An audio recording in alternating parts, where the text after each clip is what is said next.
Welcome to the Real Estate Way to Wealth and Freedom podcast with Jacob Ayers, providing actionable content to help you along your journey to financial freedom through real estate investing. As the premier asset class, real estate has helped ordinary people just like you amass fortunes. The benefits of passive income from real estate investing will allow you to live a life you want. And now your host, entrepreneur, real estate investor, and apartment deal syndicator, Jacob Ayers.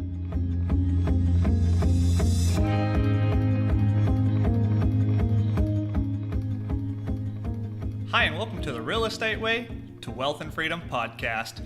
You're listening to episode 81. Today, we're going to be discussing alternative investments through retirement accounts with our guest, Kirk Chisholm. Now, today's episode will be relevant to you whether or not you have a retirement account yourself, because chances are somebody you know does.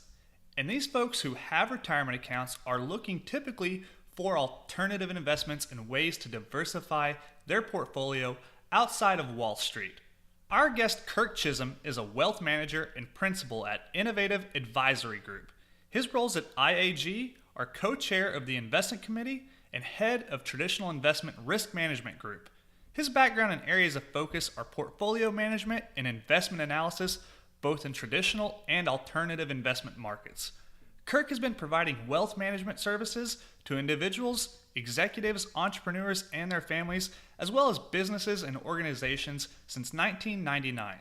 Kirk is dedicated to developing lasting relationships with all of his clients. One of the benefits of working with Kirk is his patience and his ability to provide clear, easy to understand explanations of all financial options. Some of that you'll see in today's episode. Without further ado, let's jump into the episode.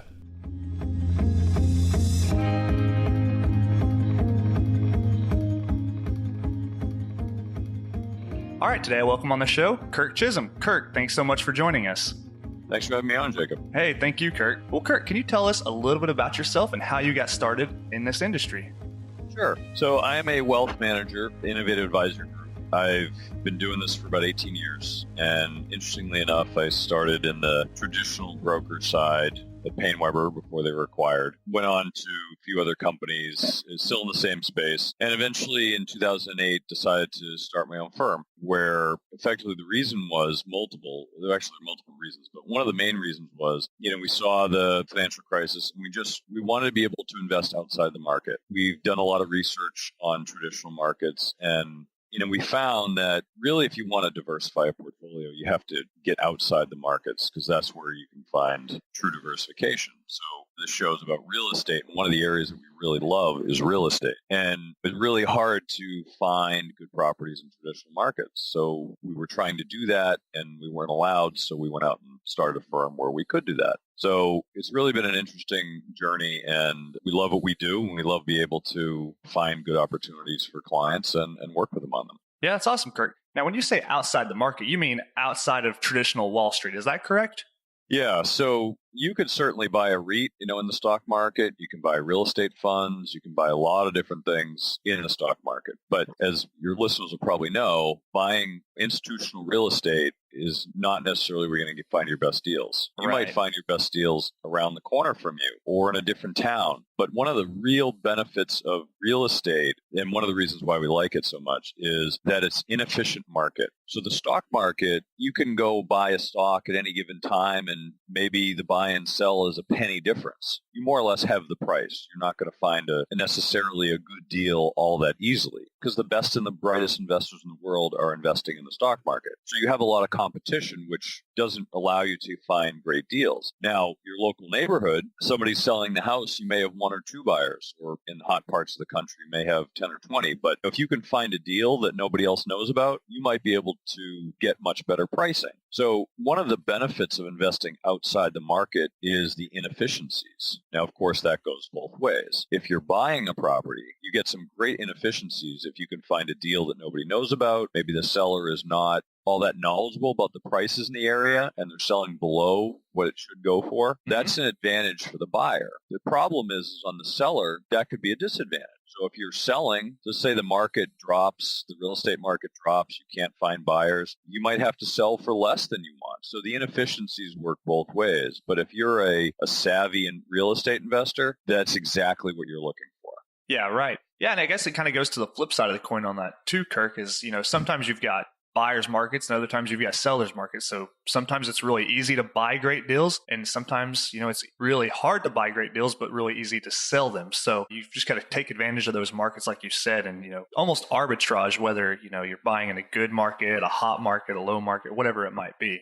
Yeah, real estate is like any other asset. And when it comes to investing, and one of the things that we really focus on is finding good value. Now, in the stock market, I think anybody can see that you're not finding a lot of good values out there. There are some, but they're hard to find because everything is expensive. In 2009, 2010, real estate was relatively cheap. Now it's gotten more expensive. If you can be patient and find the times when nobody wants to buy an asset, that's when you're going to get your best deals. Right now, we find it very hard to find good deals on any asset. I mean, most assets are expensive now because there's a lot of money out there chasing fewer deals, and it's hard to find. I mean, we work with a lot of real estate investors, and they're doing a lot fewer deals now than they were 10 years ago. And I think it just comes down to finding the right opportunities and making sure that you're making a good deal and not just investing because you have to. Yeah, right. So Kirk, what are you and your team at Innovative Wealth doing to help people find alternate investments outside of Wall Street? So we're very unique as a firm. I don't know of any other wealth management firm that's doing what we do because it's not scalable in the way that Wall Street likes things to be scalable. They want to be able to press a button and buy things, whereas what we do is not scalable in that way. So we have a lot of investors that come to us. They know we work with alternative investments. They know we work with self-directed IRAs with those alternatives. And we really have two types of people that find us. One is they know exactly what they want. They want to buy this piece of real estate or this gas station or commercial real estate or land or whatever it might be, and they want to do it in their retirement account. So they come to us for help with that. That's a very specific instance. It might be other assets. Could be a horse, could be private company stock, tax liens, whatever. I mean, there's a wide variety of stuff. But they know what they want, and we help them with that process. The other type of person that comes to us is somebody who is really fearful of the stock market. They don't trust it, which I can't blame them given what's going on. Right. But they don't trust the stock market or they're uncomfortable with it, and they want to invest in what they know. They want to find an asset that makes sense to them. Real estate is the most common asset that we see because it's most applicable to the most amount of people. I mean, you live in a house. I mean, most people live in a house, a condo, a house. They live in something. So they understand real estate at a very basic level. So if they don't know any other asset at all, then they'll know real estate to a basic extent. So that's, in my estimation, why it's one of the more common assets. There are other reasons, but it doesn't have to be real estate. We've invested in a whole host of things. We've had clients investing in payday and title loans, in horses, tax liens, raw land, farmland, private company stock, franchises, oil and gas rights, movie and film tax credits. I mean, I could go on for hours. There's just so many different things that people have done, and they're all really interesting. And we don't have a preference. We're agnostic when it comes to investments. I don't care if it's a stock, bond, or mutual fund, or a horse or real estate. If it's a good investment, it's a good investment. That's what I'm looking for. So when it comes to that, we really kind of help people on both avenues. Yeah, well, that's something you'd really be looking for in your wealth advisor, somebody who is agnostic and not looking to place you into, some type of fund or, index or something like that. Now, Kirk, why would one invest in or through their Roth IRA? What are the advantages and maybe what are some disadvantages to doing so? So it's a really interesting question. The traditional IRA was the original one that was created. And then the Roth IRA was created, I think, about 20 years after. And the traditional IRA is just like most 401k plans. You put in your money, the money's deducted from your income, it grows tax deferred. When you take it out, you pay taxes on it. The Roth IRA is a little different. It's not pre-tax, it's after-tax money that you invest, but it'll grow tax-free. So people love the idea of the Roth because they're thinking, wow, I can grow all this tax-free. But when you do the math, this is the interesting thing. There are really, really bright people in the financial industry that don't understand this basic concept, that the Roth IRA and the traditional IRA, you will get the same end result. I know it's shocking. Interesting. You will actually get the same result if you put the same investment into both entities and you have the same tax rate before and after. So, the tax rate can't change for this example, because if it does change, which obviously most likely it will in the next few days, if it does change, it does change the numbers. But if you can do this on your own on an Excel spreadsheet and do the math. So what happens is that if you're putting in, let's say $10,000 into an IRA, for sake of example, and that's pre-tax, you're not paying tax on it. And then it grows to $100,000, you pay the taxes on the $100,000. With a Roth, you're not putting in $10,000 because you already paid the tax on that money. So you're really putting in, let's call it $7,000. Sure. And that $7,000 grows to, it won't grow to $100,000, it'll grow to $70,000. So the numbers end up being the same. However, if you are finding investments that are yielding a much higher return, it's obviously better to put it into a Roth because you're not going to end up paying the taxes at the end of the day. So if somebody were to invest in like a Bitcoin or Ethereum or some cryptocurrency that's going crazy every day. I mean, I see these. I had a client tell me, he looked at Bitcoin chart and he said, it looks like a Richter scale. It's crazy. I think that the reality is the IRA in general is one of the better legislative things that have been passed, because what it does is it allows people to invest in their retirement in a tax beneficial way, whether it's tax deferred or tax free. The advantages are that you're allowing your money to compound without taxes being taken out every year. And as real estate investors know, one of the great advantages of real estate is the tax benefits. There are a lot of tax benefits to investing in real estate over, let's say, a large cap stock. There's some great tax benefits in that. Certainly so. And on top of that, you've got the use of leverage and other beneficial reasons. Your listeners obviously will know this, so I don't have to explain it to them. But right. There's some great benefits to real estate, and IRAs are similar. There's a great advantage to not having to pay taxes every single year. And if anybody's listened to Warren Buffett, he'll say the same thing. With his company, he doesn't pay dividends because he uses the cash and he uses it in a tax preferential way. By the way, insurance companies, the biggest hidden secret that people don't know about when it comes to investments. If you look at any investment, especially real estate, you have to borrow money. And you borrow money it costs you money to borrow money, right? Yes, right. So you go get a mortgage, cost you, let's say, 5-7%, whatever it is. You have to pay money for that leverage. Insurance companies are the only company in the world that have a positive leverage. So effectively what they do is they get money, which is basically premiums. So you pay your insurance, you're paying premiums to them, and they sit on that money and they invest that money. And when they have to pay out a claim, then they pay it out. So they don't have to borrow money. People give them money for free. Then they invest that and they make money on that money. It's the only business in the world that does this. And it's magical how this thing works. And so few people really understand this concept. But if you want to know how Warren Buffett got really wealthy, that's how he got wealthy, is borrowing other people's money and getting paid to do so. Yeah, and for those that don't know, Warren Buffett actually owns at least a large stake in Geico. So there's that. One of many insurance companies he has. He has multiple. Yeah, right.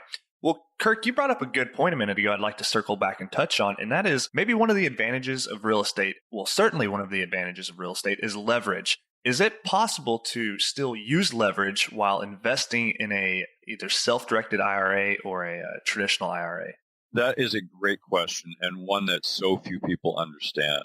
I'll say this, and I'll try not to take us down a rabbit hole with this question. Okay. It's possible. It's a complex area. So what happens within an IRA, you invest your money in an IRA, you don't pay taxes on it. Generally speaking, people are shocked to hear that there are investments where you can actually have to pay tax on investments inside of an IRA. So this happens to be one of those times. So if you invest in real estate, just all cash, no mortgage, you most likely won't have to pay taxes on that. Now, what the IRS has done, and if you have a brokerage account at a broker-dealer, you will notice in certain investments, they will say they cannot be done inside of an IRA because they don't allow leverage. Well, that's actually not true. Leverage is not the issue. The issue is there's tax implications potentially. So look at it this way. Let's say you want to buy a property for $100,000. You put down 20%. So you put down $20,000. Right. And then you get a mortgage for $80,000, right? So your equity is $20,000. That equity is not taxable. The $80,000 that you leverage from someone else, that is taxable.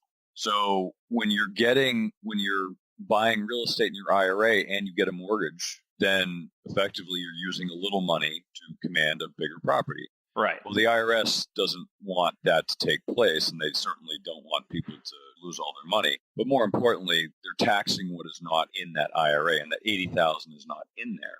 That's how they perceive it. So basically 80% of your investment will have tax consequences. Now, you might look at that and say, well, why would I ever do that? Well, here's why you would consider it. A, you're investing in real estate, which is an asset hopefully you know well, and hopefully you're making good investments. But look at it this way.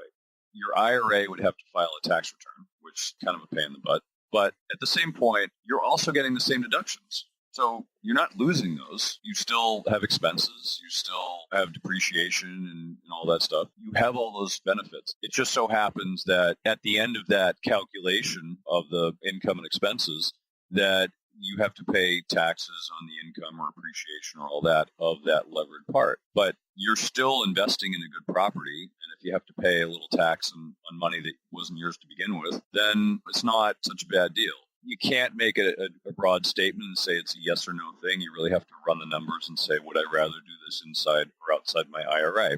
And the second part of it is some people, if you have real estate investors listening to this, they're all going to appreciate this comment. But every real estate investor I've ever met, they will squeeze every nickel out and put every penny that they make back into real estate. Yes, right. That is king. That is the holy grail for investing. I understand it inside and out. I get it. Most real estate investors are asset rich and cash poor. Yes. So let's say you find a good deal and you don't have any capital available. Well, hopefully you have an IRA or 401k that you can use to invest in properties, because why would you let a deal go if you don't have to? So many real estate investors say, well, I can either let this deal go or I can invest inside my retirement account. So there's many ways to look at it, but I think the important concept to pass along is that real estate investors can use their retirement accounts to invest in real estate. I came across many investors, and these guys are very well heeled and successful, and they're worth probably 8 figures, right? They're very wealthy, but they don't own a retirement account.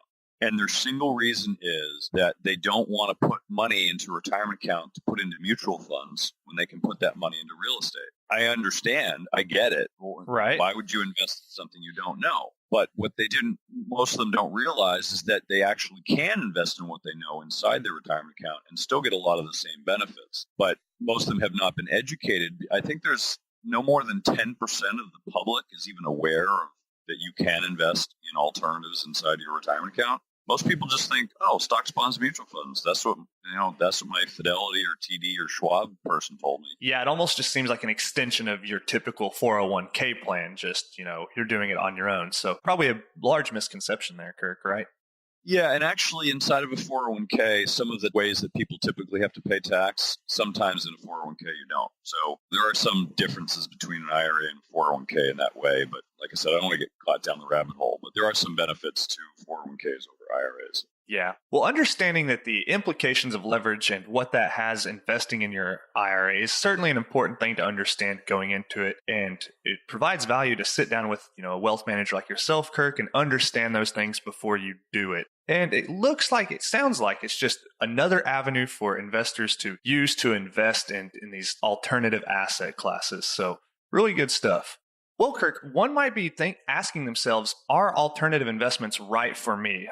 I'm comfortable in my 401k, with my ups and downs, 6-8% return. What are some advantages to investing in an alternative investment through retirement account?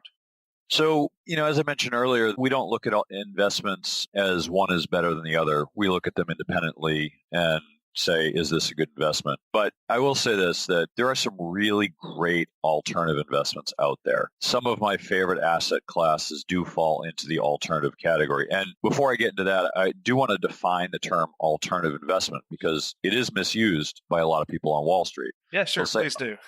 Yeah. So they'll say, oh, we have this mutual fund that invests in alternatives. Well, they're not really alternatives. They're traditional investments, stock market investments that happen to be invested in an alternative way. So for instance, they're buying some stocks and shorting some stocks, or they're investing in something that's off the radar, or they have a different strategy. They call those liquid alts. They're liquid. You can buy and sell them in a day or multiple times a day.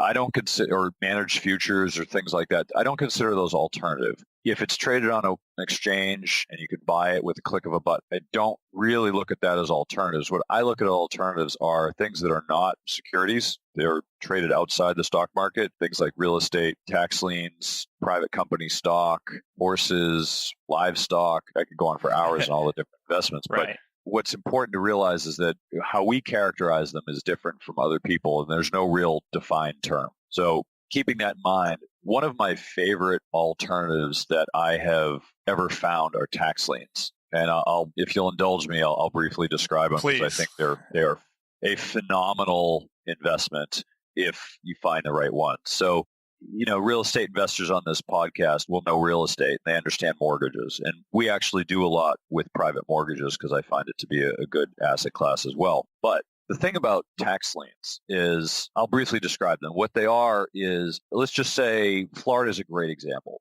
So a lot of people live in Florida. Some of them have homes up north, so they're snowbirds, as they call them. And what they'll do is they'll have a property in Florida. Well, they owe taxes, but maybe they're up north and they don't get their tax bill, or they forget to pay it, or something along those lines. So what'll happen is sometimes people don't have money to pay, so they don't pay their taxes. Well, the state of Florida needs money to run their government, and their government is run by taxes, especially the municipalities. They need real estate taxes to fund their operations. So Florida, there are a lot of people who don't pay their taxes. Well, if they don't get enough of that money, they can't run their government. Traditionally, what's happened, every state allows this, but if you don't pay your real estate taxes, you pay a penalty. Some states it's 9%, some states it's 20%, 18%. I mean, they all vary in many ways. But what happens is some states, like I live in the state of Massachusetts, they don't sell their liens. They keep them, and they make their, I think it's 16% or something like that. So they're not really, while they can be available in Massachusetts, they're traditionally not. In the state of Florida, there are so many out there that what they'll do is they'll say, we would love to get our 18%, but we can't afford to not pay our employees. So what they'll do is they'll have an auction, and they'll auction off all of these tax liens. So if I don't pay my property tax, they put a lien on my house, and I owe, let's say, $100. I have to pay 18% on that annually. Well, the municipality that I live in, they need that $100, so they're going to sell it to an investor. So the investor will buy that lien, and they will get their 18% a year. And at some point in time down the road, they can decide to foreclose on the house. But most likely, I'm going to find a way to pay that back. So what happens is, as an investor, I go out and I find properties that have liens on them, and I buy those liens from the municipality, and I get my 18%. Now, the best part about this is most of these properties have mortgages, right? And if you're not paying your taxes, maybe it's a mistake, but maybe you're not paying your mortgage. So you think, well, how am I going to get my money back? Well, this is the best part. Tax liens have a superior position to any mortgage. No matter when it's put on, you could have a tax lien and put on a mortgage tomorrow, and it would still have a superior position. Or, I'm sorry, the reverse. You could have a mortgage and then have a lien after. It would still take a superior position. So you get paid first. And what happens is, let's just say you have a lien for 2 or 3 years. You decide, I want my money back. I want to get paid off. I'm worried this homeowner is not going to pay. What you do is you say, all right, I'm going to foreclose. And you contact the bank. The bank, of course, is not going to let their $100,000 mortgage go for $100. So they'll pay you off, and then they'll foreclose, or they'll do whatever they're going to do. But as an investor, all you care about is getting your principal and interest back.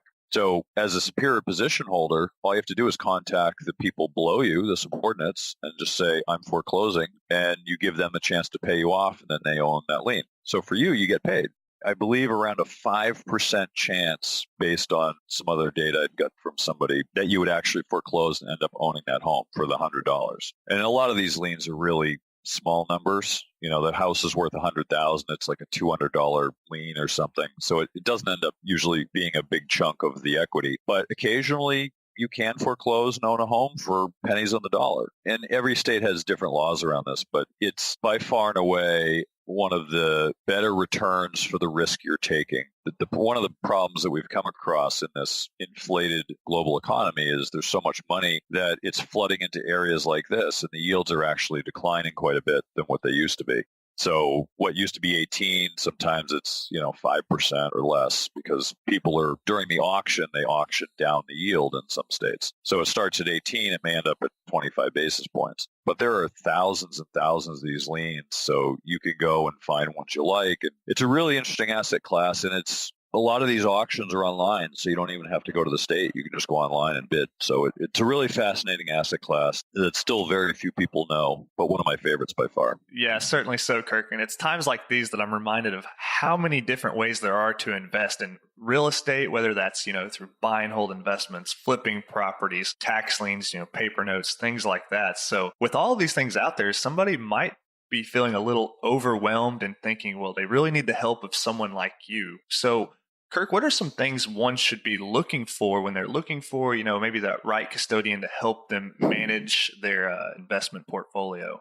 Yeah, that's a good question. I think this is an area that a lot of people don't put enough research into. So we as a firm work with a lot of different custodians, and we've done extensive due diligence on all 46 that are out there that work with self-directed IRAs and alternatives. And I think when most people are trying to find a custodian, they treat it like a discount broker, like a Schwab, Fidelity, TD, E-Trade, Scottrade, like all these companies. They're very similar. You're not getting much different. People pick it in many cases because of the cost of the trade, but more or less you're getting a similar product. So they don't put a lot of effort into finding a good one. They just say this is good enough. And in many cases, they're right. When it comes to self-directed IRA custodians, they're different. They're not all the same. They're all different in many ways, whether it's the fees they charge, the assets that they'll hold. I mean, real estate is the most common, by far and away, the most common alternative investment held in self-directed IRAs. And yet there are custodians that will not hold real estate. So they're all different. Fees are different. And it really is very important for people to take the time to research the custodian that they're using. Because I've seen people use companies that are not actually custodians. They say they are, but they're not. And they haven't done the due diligence on the company to realize that, hey, I could be creating a prohibited transaction with my IRA, which could end up losing a lot of money in penalties and fees and interest and all that. So it's really important to make the right decision. And some of the decision is based around fees. Some of it's based around the assets, the service. There's a lot of important things to consider. And most people don't think about it because they just feel like, oh, well, this is going to be like investing in a discount broker. It's really easy. But the problem is when they do it and they find they're with the wrong one, they have to change. It's expensive to change. So it's really important that people do the research at the right time. And one of the things that we really focus on with clients is making sure that we're finding the right custodian for what they're trying to do. People can do it themselves, but most people don't have the experience to know what to look for. I mean, I see these forums out there and people ask, oh, what custodian should I use? Well, taking somebody else's opinion is not going to necessarily give you the right answer. They might have the most popular one, but that doesn't mean it's the right one for you. So we've created a ton of resources on our website. I mean, one of the reasons we've created these resources on our website is because there were no great resources out there. There are some resources that are good in one area, but not in another. So we decided these are some great questions that people are asking. Why don't we just put them online so people can go and research it themselves? And they want to use us because they just don't want to do it or don't understand it, or there are many reasons. We provide wealth management service to people who just want a hands-off approach. There are people that are do-it-yourselfers, and probably a lot of your listeners are do-it-yourselfers, as most real estate investors are. Right. We have these resources where people can figure it out themselves. I would just warn people that the rules are the same for traditional and alternative investment IRAs. However, the application of the rules tends to be different. So many things you won't realize if you're investing in stocks because most of it is hidden behind the scenes. You don't interact with it. But with real estate, you see it very visibly.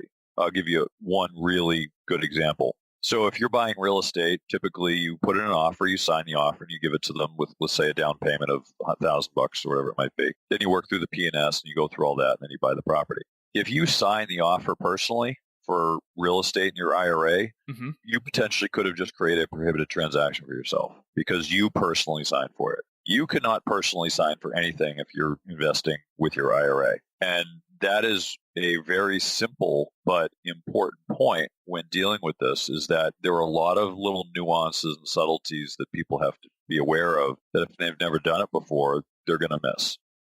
We work with a lot of very experienced real estate investors, that use us because they understand real estate, but they don't understand this side of it. And they don't want to. We're fiduciaries, so we have a very high standard of care for our clients. We have to put our clients' best interest ahead of our own. And we do that anyway, but from a regulatory standpoint, we're required to. And that's really important that people are making sure that they're doing it the right way, because the implications of not doing it are quite severe. Yeah, like you said, Kirk, there are lots of ins and outs and intricacies to investing in these alternative asset classes through your retirement accounts. So, you've put out a lot of great information for people to learn more. Where can people find that information, Kirk? So our website is innovativewealth.com. And we have, under our Managing Your Wealth section, we have a lot about self-directed IRAs and alternative investment. If anybody wants to learn more, there are, in my opinion, some of the best resources online for investors that are looking to do this. Of course, I'm biased, but we put a lot of time and effort to make sure they're the best, so people can judge that for themselves. But anything you would want, even if you wanted to know the tax code, we reference each one so that you can easily find that and check things for yourself. Yeah, awesome. Well, thanks for that, Kirk. That's innovativewealth.com, where our listeners can go over there and find those free resources. So we'll link that site in the show notes for our audience to find. Kirk, as we're wrapping up here, is there any parting piece of advice you'd like to leave with our audience? Yeah, I think we'd love to offer some free resources to your listeners because, in appreciation for inviting me on your show. So we have a free report which talks about I think we have a huge list of alternative investments that people could consider. And I know if you have a lot of real estate listeners to the show, they probably have a wide variety of interest, whether it's private mortgages or physical real estate or raw land or whatever it might be. There are a lot of opportunities that people can use. And I'll give you a quick parting interesting idea for self-directed IRAs. Okay. This is one that I find fascinating. So if you look at, say, like the S&P 500, let's say the average annual return over time varies based on when you're looking at it. But let's say it's 7 or 8%. Who wants to make 7 or 8% if you can make 100 or 200%? And I've seen people do some really interesting things with their retirement accounts. And I'll give you one example, which is relevant to real estate investors. So I met this guy a number of years ago at a real estate conference. And he was telling me what he was doing with his IRA. And I was like, that is phenomenal. And what he did is he was doing very simple things that any of your listeners could do, even the novice ones, is he was effectively bird dogging properties. But what he was doing essentially was flipping the contract. So he would go find a property. Let's say the house is worth 100. He would lock it up for 50,000, and then he would go sell that contract to somebody else for 60,000 or 70,000, and he would put down $1,000 to lock that up. So he was making 10 times his money. And if you think about it, you can scale that with your money, but he was taking very little risk to lock up that property, and then he flipped it, and he just made 10 times his money. Now, it's hard to do that if your retirement account is $1 million, but there are certainly, probably most of the listeners do not have $1 million IRA. But surprisingly, there are, I'll give you another quick example before we go, but there are some great ways that you can be creative with your retirement account to really leverage your returns beyond the simple, 8 or 10% that you might get from annual appreciation. So if you look at the largest, most visible IRA that's publicly known is Mitt Romney. Mitt Romney ran for president a few years ago. Mm-hmm. They went through his financial information. He had an IRA in excess of $100 million. You're probably thinking to yourself, holy crap, that's great. Exactly. I would love to have that. But the government did some research a few years ago, and they researched the largest IRAs. And I believe there are 314 IRAs in excess of $25 million. Take a wild guess at what the average balance of those 314 IRAs are. Let's say 100 million. Approximately 250 million. Wow. Average of those 314 people. So obviously there are many people who are in the 25 million range. Think of how many people have more. So I believe there's an IRA probably in excess of $1 billion from what I hear.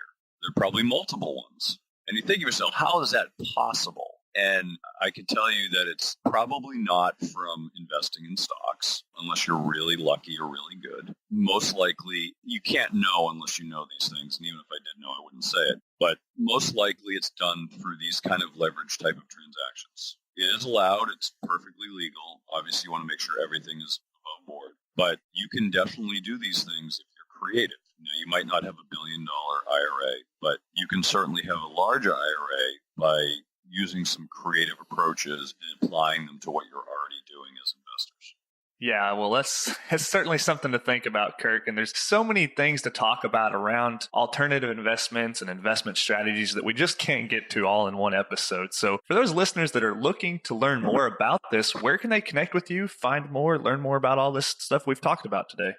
So you can find me at innovativewealth.com. That's my company website. I'm also very active on social media, LinkedIn, Twitter, Facebook, and all that. So we're really easy to find there. But if you go to my website, there's a lot of resources there. If you want to contact us for personal investments or just have some questions, you could certainly contact us through the website. And I'll certainly provide Jacob the link to the free report as well, so you can at least get an introductory view of alternative investments inside of retirement accounts as well. Awesome. Well, thanks so much for that, Kirk. Well, Kirk, thanks for coming on the show today. We greatly appreciate your time and all the information you've shared with us. Great. Well, thanks for having me on the show. This was a lot of fun. Yeah, thank you. Take care, Kirk. All right. All right, that wraps up our interview today with Kirk Chisholm. Kirk has provided a ton of great resources and information about investing in alternative asset classes through retirement accounts. Now, there are many pros and cons to investing through a retirement account, and before you decide to do so, I would recommend you speak with your CPA and or a wealth advisor like Kirk. If you have any questions or comments about anything discussed in today's show, reach out to me or contact Kirk through innovativewealth.com. As always, if you have any questions or comments or want to hear something or someone specific on the show, reach out to me. You can contact me at www.jacobayers.com. Till next week, signing off, I'm your host, Jacob Ayers. You've been listening to the Real Estate Way to Wealth and Freedom podcast, providing you actionable content to build your real estate empire. Nothing on this show should be considered specific, personal, or professional advice. Please consult an appropriate tax, legal, real estate, financial, or business professional for personal advice. The opinions of guests are their own. Information is not guaranteed. All investment strategies have a potential for profit or loss. The host is operating on behalf of the Real Estate Way to Wealth and Freedom, LLC, exclusively.